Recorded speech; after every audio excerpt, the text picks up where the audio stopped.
Vamos agora estudar a cinemática do movimento circular.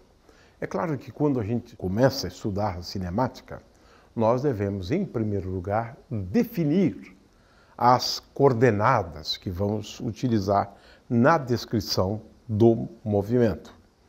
No caso do movimento circular, não se deve ter nenhuma dúvida de que a melhor escolha recai sobre as coordenadas ditas polares.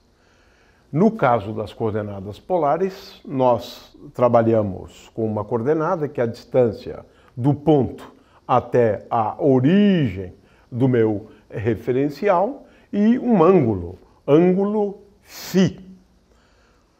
Assim é que, no caso do movimento circular, nós escrevemos, e é isso que simplifica tudo, que a coordenada ρ é constante e é igual ao raio do movimento circular.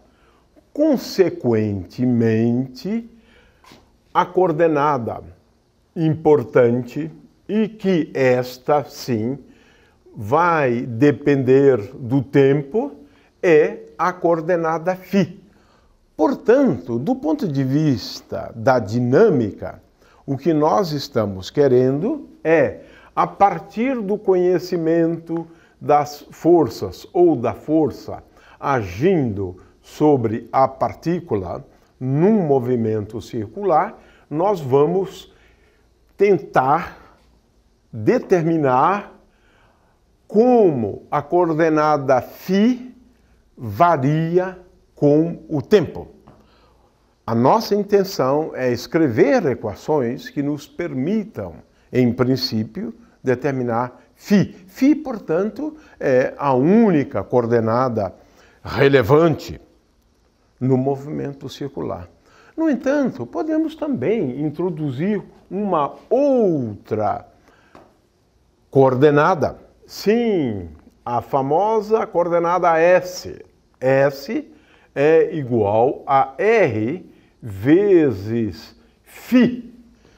Ora, R vezes φ, portanto, é basicamente o comprimento do arco. Esta é a outra coordenada, mas veja-se que ela é basicamente igual a φ, a menos de uma constante, e essa constante é o raio. É assim que a gente procede quando a gente estuda a cinemática do movimento circular, especialmente no ensino médio.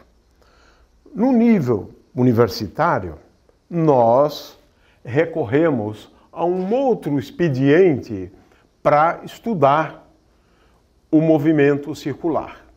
Agora, nós fazemos uso do conceito de vetor-posição.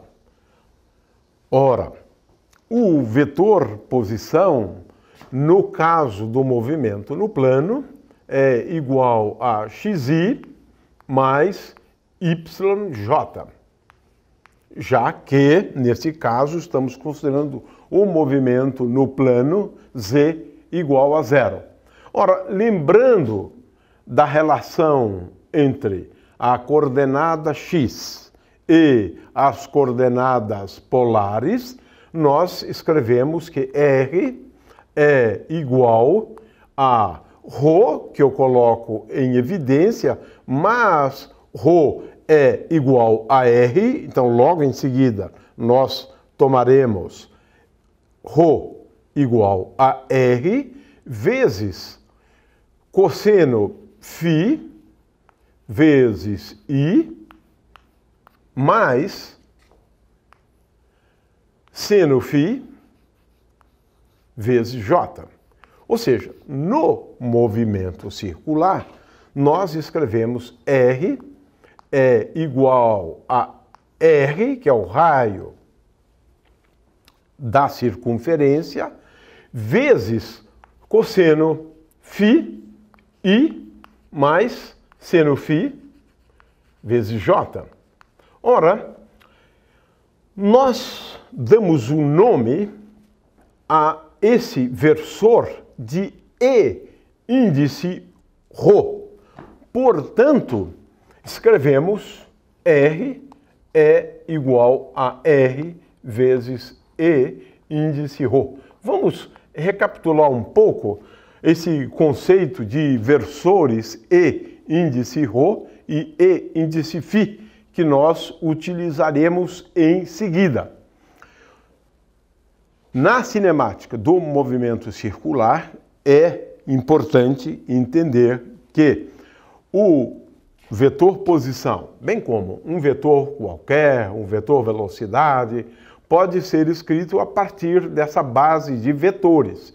E esses vetores, que são, na realidade, versores, são os versores E índice ρ, e que, como acabamos de ver aqui, vou apenas reescrever estas expressões, elas serão utilizadas em seguida. E índice ρ é igual a cosseno φ I mais seno φ J, ao passo que E índice φ é igual a menos seno φ vezes I mais cosseno φ vezes mais cosseno φ vezes J. Aqui está, portanto, a definição desses dois versores. Eles são versores porque é fácil ver que o módulo de Φ é igual a 1, porque cosseno ao quadrado de Φ mais seno ao quadrado de Φ é igual a 1. O módulo de Φ é igual a 1, porque seno ao quadrado de Φ mais cosseno ao quadrado de Φ é igual a 1. Além disso, esses versores são ortogonais entre si, portanto, podemos escrever que o produto escalar desses dois vetores, como se pode, na realidade, verificar, é igual a zero. Eles são versores especiais, porque eles são ortogonais entre si, eles têm módulo 1, e índice ρ aponta sempre na direção radial, ou seja, na direção de uma linha, passando pela origem até o ponto onde está o corpo, nessa direção, ao passo que E índice φ é um versor que é sempre tangente à circunferência pelo ponto considerado. É claro que se nós estivermos neste ponto aqui, então o E índice ρ seria esse versor aqui e o E índice φ seria esse versor aqui. Muito bem, introduzi esses versores e agora, então, para enfatizar isso, vou escrever o vetor posição como sendo igual a R vezes E índice ρ. E índice ρ está dado aqui. Muito bem, estamos agora completamente equipados, preparados para continuar a cinemática do movimento circular. Em primeiro lugar, o vetor velocidade. O vetor velocidade dr dt é o vetor velocidade no movimento circular. Dr dt é igual a R vezes d E índice ρ dt. Ora, devemos agora derivar o E índice ρ com respeito ao tempo. Ora, derivando E índice ρ com respeito ao tempo, eu derivo o cosseno φ, que é igual a menos seno φ vezes dφ dt. Portanto, d E índice ρ dt é igual a dφ dt vezes o quê? menos seno φ vezes I, mais cosseno φ vezes J, porque a derivada do seno é a função cosseno. Ora, olhando para a expressão aqui embaixo, eu vejo que isso é exatamente igual a E índice φ. E índice φ. Portanto, a conclusão é que dr dt é igual a R vezes d φ dt vezes E índice φ.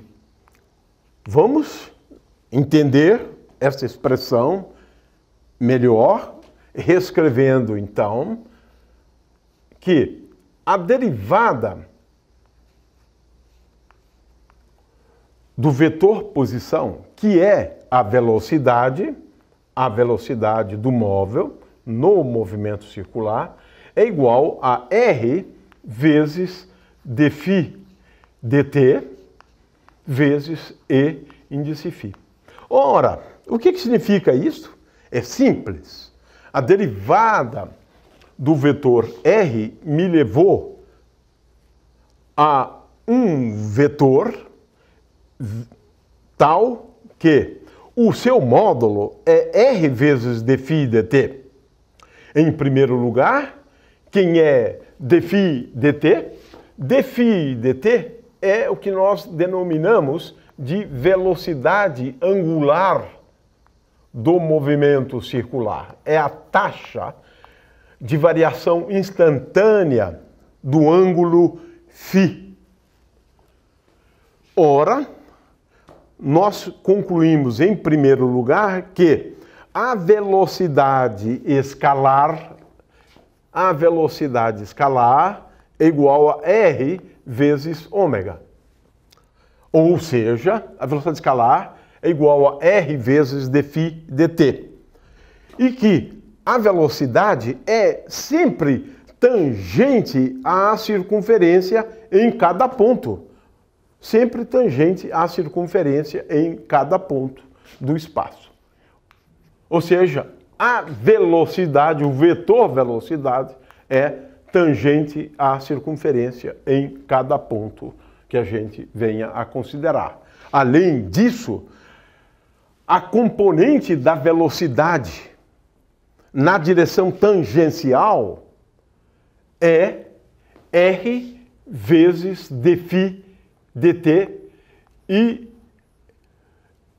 R vezes dφ dt é o que nós chamamos de velocidade angular ômega. Portanto, deduzimos mais um resultado interessante.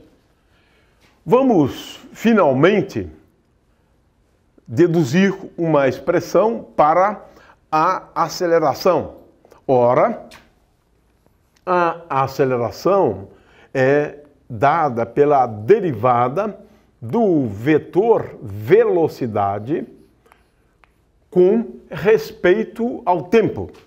Ora, eu tenho aqui o vetor velocidade. Eu vou, então, escrever d dt de R vezes dφ dt vezes E índice φ, e, portanto, eu posso agora escrever isto aqui sob a forma de uma soma.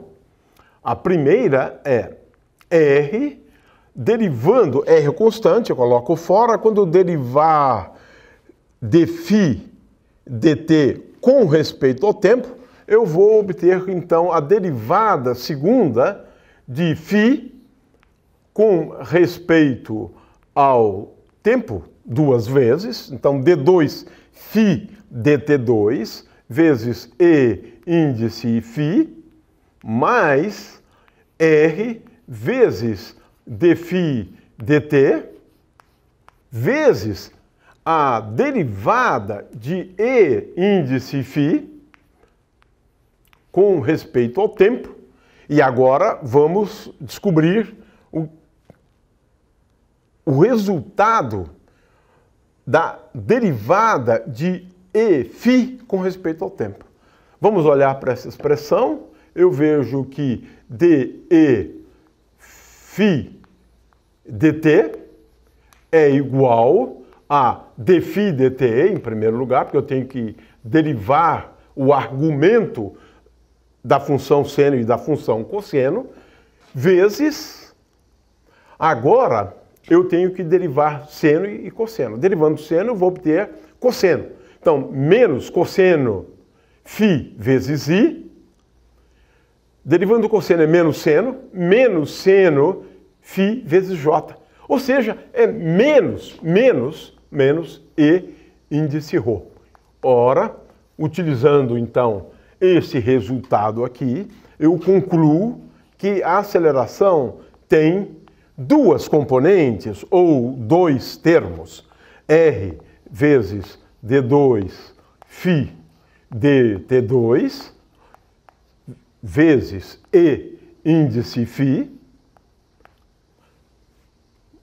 menos, porque a derivada de Eφ com respeito ao tempo tem o sinal menos aqui, então menos R vezes dφ dt ao quadrado, que eu tenho um dφ dt aqui e um outro dφ dt que vem de lá, vezes E índice ρ.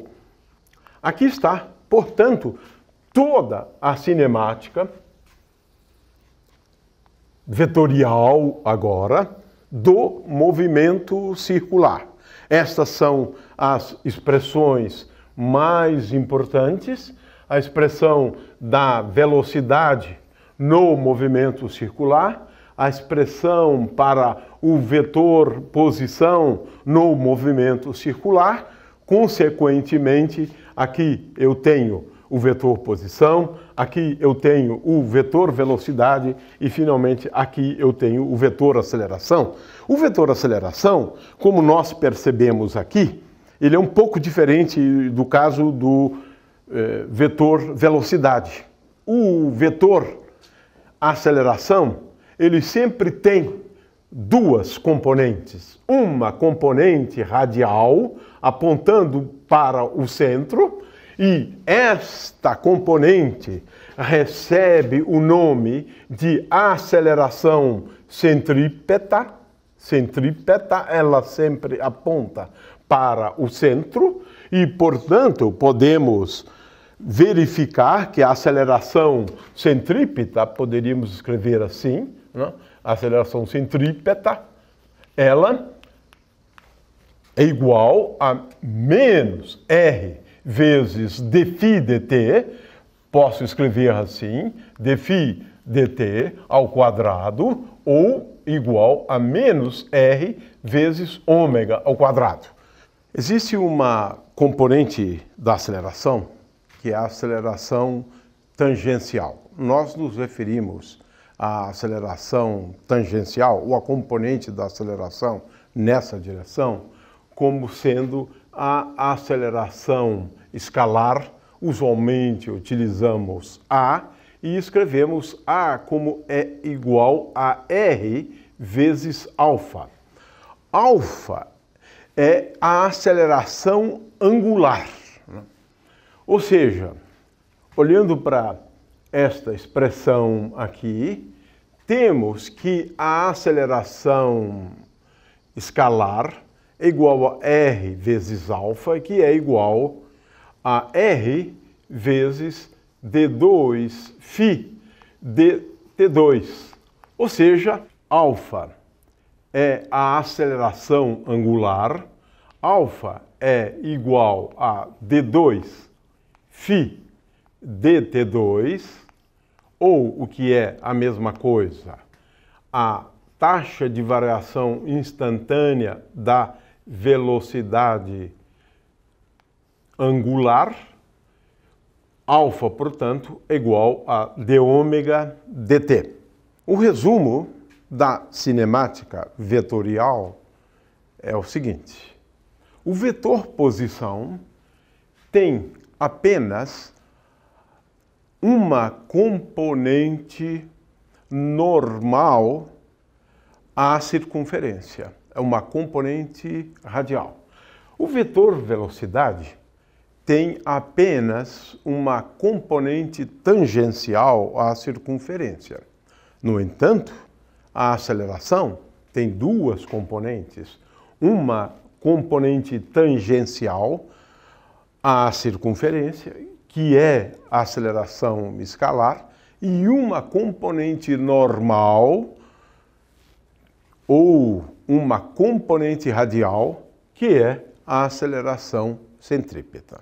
E com isso, então, encerramos a questão da cinemática escalar e a cinemática vetorial.